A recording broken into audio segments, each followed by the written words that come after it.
दोस्तों, आप सबों का फिर से एक बार बहुत बहुत स्वागत है हमारे क्लास में।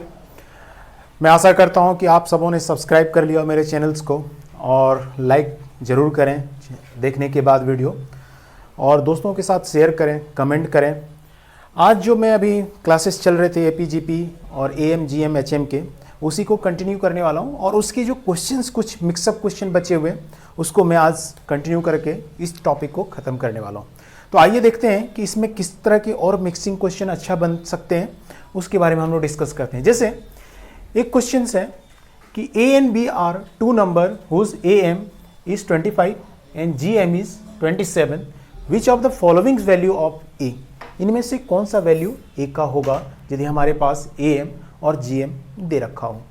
तो इस तरह के जो क्वेश्चंस होते हैं इसमें आप थोड़ा सा सॉल्यूशन निकालेंगे तो एग्जैक्ट वैल्यू आप ए का नहीं निकाल पाएंगे। उस सिचुएशन में आपको ऑप्शंस को भी देखना ज़रूरी पड़ता है।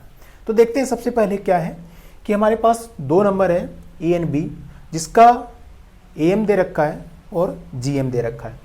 ए एम क्या होता है दो नंबर का, यदि मैं बात करूं A M of two number, तो A plus B divided by 2, और ये कितना दे रखा है, ये 25 दे रखा है। तो मैं यहाँ से कह सकता हूँ कि A plus B is equal to क्या हो जाएगा 50, नंबर इक्वेशन 1। ठीक है। और दूसरा नंबर इसी के बारे में दे रखा है कि जो हमारा जीएम है, जीएम क्या होता है, तो जीएम टू नंबर्स का होता है रूट अंडर ए इंटू बी। ठीक है। और उसकी वैल्यू क्या दे रखा है 7। तो हम लोग यहाँ से लिख सकते हैं कि A B is equal to 49 square both side. ठीक है। तो ये इक्वेशन नंबर 2 आ गया। आप देखेंगे हमारे पास दो इक्वेशन है, दो अननोन है, वहाँ से आप सॉर्ट आउट कर सकते हैं। ठीक है। लेकिन आप सॉल्व करेंगे, फिर क्वाड्रेटिक इक्वेशन बनेगा, कुछ और बनेंगे, तो उसके बाद सॉल्यूशन कर पाएंगे, तो आपको बहुत कठिनाई होगी, टाइम किलिंग होगा और कुछ नहीं होगा। तो इस सिचुएशन में आप क्या करें कि हमारे पास ये 4 ऑप्शन है, 4 ऑप्शन में कौन सा सटीक ए का वैल्यू फिट बैठ सकता है। आप देखेंगे कि ए का वैल्यू क्या हो सकता है। ए का वैल्यू जैसे मैं इक्वेशन 2 से देखूं तो ए का वैल्यू हो सकता है 1 हो, और या फिर बी का वैल्यू 49 हो। ठीक है। दूसरा क्या हो सकता है कि या ए का वैल्यू ही 49 हो, बी का वैल्यू 1 हो। दोनों में से कुछ हो सकता है, क्योंकि 1 और बी दोनों मिला के 50 होना चाहिए, और ए और ए इंटू बी मिला करके 49 होना चाहिए। मुझे ए का वैल्यू बोला है, इस ऑप्शन में ये नहीं हो सकता है, ये नहीं हो सकता है, ये नहीं हो सकता है, सिर्फ बचा कितना, तो 49, जो कि हमारे प्रोबेबिलिटी में आ रहा है। या तो ए का वैल्यू 1 हो सकता है या ए का वैल्यू 49 हो सकता है, मतलब दोनों में से एक होगा। और जब उसका दिया हुआ वैल्यू, तो हम लोग यहाँ से कर सकते हैं कि आंसर सही होगा। ठीक है। इसका आंसर 3rd नंबर सही होगा। आप समझ पा रहे हैं, इसी तरह के क्वेश्चंस आते हैं और आपको एग्जाम में चेक करने के लिए पूछा जाता है। तो आप उसको, यदि आपके ए एम के बारे में पता नहीं हो, जी एम के बारे में नहीं पता हो, तो आप उसको कैलकुलेट नहीं कर पाएंगे। ठीक है। क्वेश्चन नंबर 2 की ओर जाते हैं। दूसरा नंबर क्वेश्चन देखते हैं कि दूसरा नंबर क्वेश्चन क्या कहता है। सिर्फ लैंग्वेज का यहाँ पे खेल है, यदि आप उसके लैंग्वेज को आप समझ पा रहे हैं तो क्वेश्चन नंबर 2 को बहुत आसान से कर पाएंगे। कह रहा है two number A and B are such that their GM is 20% lower than their AM, find the ratio of these numbers. Okay. तो आपको क्या निकालने बोला है कि a अपॉन बी का रेशियो क्या होगा, यह आपको फाइंड करने बोला है। जिसमें क्या कह रहा है कि जो a एंड बी जो दो नंबर्स हैं, उसका जो जीएम है, दैट मीन्स जीएम जो है वो कितना है 20% लोअर, 20% लोअर देन एएम। ठीक है। ये आपको क्वेश्चंस में दे रखा है। आप कैसे करेंगे, जीएम को क्या लिख सकते हैं हम लोग, जीएम, और ये क्या हो जाएगा लोअर देन, मतलब 1 माइनस 20%, 20/100 इंटू एएम हो जाएगा। ठीक है। तो यहाँ से हम लोग लिख सकते हैं जीएम इज इक्वल टू 4/5/एएम। ठीक है। 4/5/एएम होगा। आपको मालूम है क्या कि जीएम जो होता है रूट अंडर ए बी होता है। यहाँ पे कैपिटल ए है, कैपिटल बी दी, ए बी होता है, और एएम जो होता है वो 4/5 A plus B divided by 2 होता है। ठीक है। ये आपको मालूम है। आप इसको थोड़ा सा सिंप्लीफाई कीजिए और कोशिश कीजिए कि कौन सा इस ऑप्शन में फिट बैठ सकता है उस इक्वेशन पे। ठीक है, इसको मैं थोड़ा सा और सिंप्लीफाई करता हूँ, तो ये 2 से कट जाएगा, तो यहाँ पे लिख सकता हूँ 5 root under A B is equal to 2 into A plus B. ठीक है, और इसको सॉर्ट आउट कर लीजिए, 25 A B is equal to 4 A plus B का होल स्क्वायर। ठीक है, ये आ रहा है आपके पास, और आप सॉर्ट आउट कर सकते हैं, बट हम लोग यहीं से देखना चाहेंगे कि कौन सा एक वैल्यू देखें ए और बी का जो इस इक्वेशंस को सेटिस्फाइड कर रहा है। ठीक है, क्या मैं ए का वैल्यू 4 और बी का वैल्यू 1 रखें? पहले 3 2 से भी चेक कर सकते हैं, 4 1 से चेक कर सकते हैं, 2 1 से चेक कर सकते हैं, 3 1 से चेक कर सकते हैं। दैट मीन्स जो रेशियो है कि ए का वैल्यू या तो हो सकता है 3 हो, 4 हो, 2 हो, 3 हो। ठीक है, या फिर बी का वैल्यू 2 1 1 1 हो सकता है। तो आप एक ऐसा कुछ फिट करके देखें जो आपको इक्वेशन में पूरा फिट मिल रहा हो। तो मैं देख रहा हूं कि ए का वैल्यू यदि 4 रखते हैं और बी का वैल्यू 1 रखते हैं तो क्या मिलता है आपको। तो यहां से देखेंगे 24 इंटू 4 इंटू 1 4, और यहां से 4 हो गया 4 प्लस 1 का होल स्क्वायर। ठीक है, आप देखेंगे कि 25 इंटू 4 और ये दोनों मिला के 5 हो जाएगा, 5 का स्क्वायर 25। ठीक है, 5 का स्क्वायर 4 इंटू 25 यहाँ भी हो रहा है, तो ये इक्वेशन फिट बैठ रहा है। उसके अलावा आप कोई भी फिट करेंगे तो वो बराबर इक्वल नहीं आएगा। ठीक है, आप चेक कर सकते थे, स्टार्टिंग से भी चेक कर सकते थे, जो कि वो फिट नहीं बैठेगा। कैसे? यहाँ पे 3 2 5 तो आ जाएगा, लेकिन 3 दूनी 6, यहाँ पे 6 आ जाएगा, 25 इंटू 6, यहाँ पे 4 इंटू 25 आएगा, जो कि इक्वल नहीं हो पाएगा।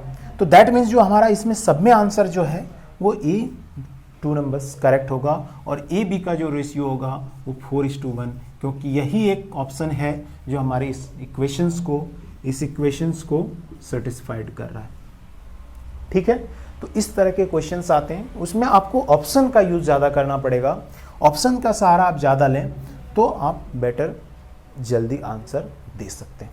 ठीक है, चलिए नेक्स्ट क्वेश्चन की ओर देखते हैं, और बहुत ही अच्छा क्वेश्चन है जो कि बहुत बार एग्जाम में पूछ दिए जाते हैं, सिर्फ शेप चेंज कर करके। तो इस चीज़ की, इस तरह के आंसर को आपको सीखना चाहिए कैसे होता है। कि क्वेश्चन है कि the side of A triangle is 6 8 10 centimetre if A triangle is formed by joining the mid point of all the sides of that triangle, and the same process infinite number of triangle is formed, find the sum of area of infinite number of triangles। कहता है language में, आप देखिए कि एक मेरे पास triangle है जिसका एक साइड 6 है, एक साइड 8 है और एक साइड 10 है। ठीक है, अब कह रहा है कि इसके मिड पॉइंट को ज्वाइन करके एक ट्रायंगल बनाया गया। ये मिड पॉइंट होगा इसका एक मिड पॉइंट, इसके साइड्स के मिड पॉइंट को मिला करके ट्रायंगल बनाया गया। तो मैं इसको ज्वाइन कर लेता हूँ, ये ट्रायंगल एक बनेगा। फिर इसके मिड पॉइंट को ज्वाइन कर लें, ठीक है, तो एक ट्रायंगल ये बनेगा। फिर इसके मिड पॉइंट को ज्वाइन कर लें, ठीक है, तो एक ट्रायंगल ये बनेगा। फिर इसके मिड पॉइंट को ज्वाइन कर लें तो एक ट्रायंगल ये बनेगा। इसी तरह से कई नंबर्स ऑफ ट्रायंगल्स बन सकते हैं, इन्फिनाइट नंबर्स ऑफ ट्रायंगल्स बनेंगे। तो इसके जो एरियाज का जो है बोल रहा है वो सम कितना होगा, वो इन्फिनाइट नंबर्स ऑफ ट्रायंगल्स बनेंगे, और इन्फिनाइट नंबर ऑफ ट्रायंगल्स के जो सम होगा वो कितना होगा आपको कैलकुलेट करना है। तो हम लोग देखते हैं कि सबसे पहले जो इस ट्रायंगल बड़े वाले ट्रायंगल्स है उसका एरिया क्या होगा, half into base into height, 6 into 8, तो यहाँ से कट जाएगा तो कितना हो जाएगा 24 पहला हो रहा है। दूसरा हम देखेंगे, ये साइड हो जाएगा 4, ये साइड हो जाएगा 3, और यहाँ से कुछ भी होगा तो ये 5 हो जाएगा। तो इससे कोई मतलब नहीं, हमको हाइट और बेस चाहिए। तो दूसरे ट्रायंगल का एरिया निकालते हैं, 4 इंटू 3, तो यहाँ से ये हो जाएगा 6 हो जा रहा है।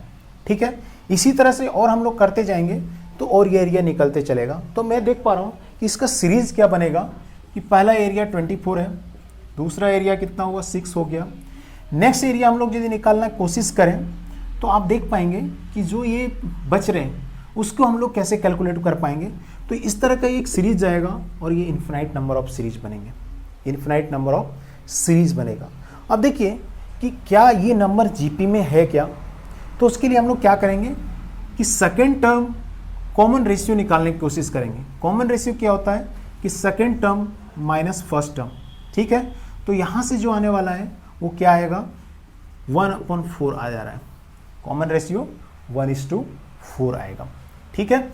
1:4 आ रहा है, दैट मीन्स आप कह सकते हैं क्या कि जो इस तरह के जो एरिया आ रहे हैं, जैसे यहाँ पे 3/2 आएगा, तो जैसे 3/2 इंटू 6 करेंगे तो यहाँ से भी क्या आ जाएगा, 1/4 आएगा। तो इस तरह से जब आएंगे एरिया तो मुझे मालूम है कि कॉमन रेशियो 1:4 आ गया, ठीक है। और ये जो सीरीज चल रहा है वो इन्फिनाइट नंबर ऑफ सीरीज में जा रहा है, ठीक है। जो इसके छोटे वाले एरिया मैं बता चुका हूँ 3/2 आएगा। तो इन्फिनाइट नंबर ऑफ सीरीज, तो sum of infinite number of series, मैं जीपी का ज्योमेट्रिक प्रोग्रेशन जो पढ़ाया हूँ उस वीडियो को आप जरूर देखें, वहाँ से आपको मिल जाएगा कि इन्फिनाइट नंबर ऑफ सीरीज का क्या होता है, a/1 - r होता है। कब, जब r हमारा क्या हो, लेस देन 1 हो, जब r हमारा लेस देन 1 हो।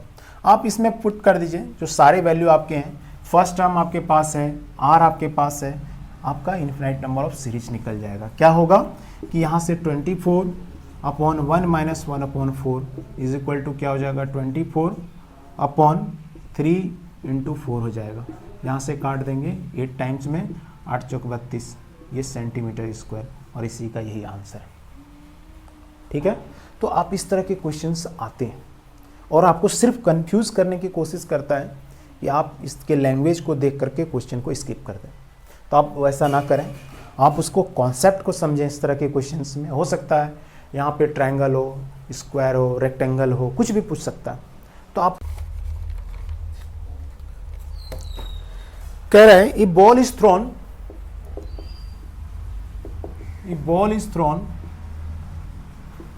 From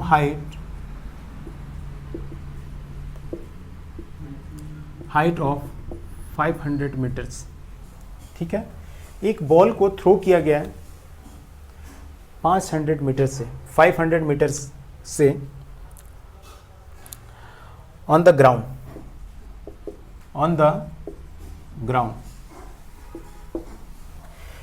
the ball bounce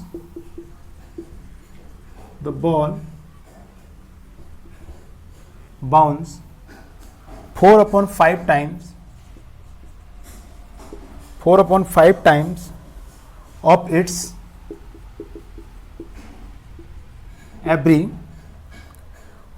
every last bounce, ठीक है। कहता है calculate the total distance covered by the ball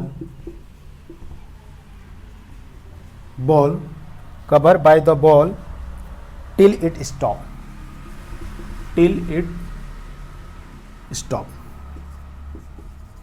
इसको लैंग्वेज को आप समझिए। कह रहा है कि बॉल है जिसको थ्रो किया गया है 500 हाइट से। सपोज दैट मैं यहाँ से खड़ा हूँ, यहाँ से मैंने बॉल को गिराया, ये 500 मीटर है। अब बॉल एक बार जब गिरने के बाद जो बाउंस करता है, उसकी जितने हाइट से गिराया गया उसका 4.5 टाइम्स फर्स्ट टाइम बाउंस करता है, और इसी तरह से जितने वो नेक्स्ट टाइम गेन करता है हाइट, उसका फिर 4.5 टाइम्स, उसका फिर 4.5 टाइम्स, और इस तरह से सीक्वेंस चलते रहता है। तो देखिए इस क्वेश्चंस को कैसे कर पाएंगे। इसको आप सबसे पहला क्या है कि एक मैंने मान लिया कि ये हाइट है, यहाँ से बॉल गिरा, यहाँ से बॉल गिरा, यहाँ से जाएगा, और एक टाइम क्या होगा, ये 0 हो जाएगा, ग्राउंड पे पहुँच जाएगा। ये आपका 500 है। नेक्स्ट टाइम जो वो हाइट गेन करेगा 4/5 टाइम्स ऑफ हाइट, मतलब h, तो कितना हो जाएगा टोटल डिस्टेंस, ये टोटल हाइट कितना है, 1 साइकिल में कितना गेन किया ये हाइट, उसको मुझे कैलकुलेट करना है। तो 500 + 4/5 × 500, ठीक है। एक मेरा फर्स्ट साइकिल है, ये कितना हो जाएगा, तो ये हो जाएगा 500 + 400 = 900 हो जाएगा। फर्स्ट साइकिल होगा 900 का। जो नेक्स्ट साइकिल होगा वो हाइट कितना गेन कर रहा है, 400 + 4/5 × 400, ठीक है। तो ये कितना हो जाएगा कि 400 + 320, ठीक है। तो नेक्स्ट होगा जो 720 होगा, 5 8 40, 8 चौक 32, ठीक है। नेक्स्ट हो जाएगा वो 720 होगा, और इसी तरह से आपका सीक्वेंस फॉलो करने लगेगा। तो आप इसको क्या कर सकते हैं कि ये किस तरह का सीरीज बनेगा, उसके रिगार्डिंग में हम लोग बात करते हैं कि पहला मेरा जा रहा है कि 900, नेक्स्ट जा रहा है 720, आगे भी आपको कैलकुलेट करना है तो आप देखेंगे 320 प्लस 4/5 इंटू 320, ठीक है।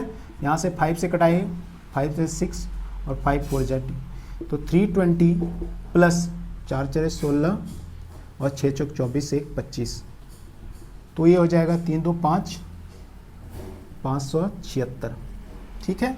नेक्स्ट जो आएगा 576 एंड डॉट डॉट कहाँ तक, इन्फिनाइट तक जाएगा। तो आप इसका रेशियो सबसे पहले निकालने की कोशिश कीजिए कि ये सीरीज क्या जीपी में है क्या।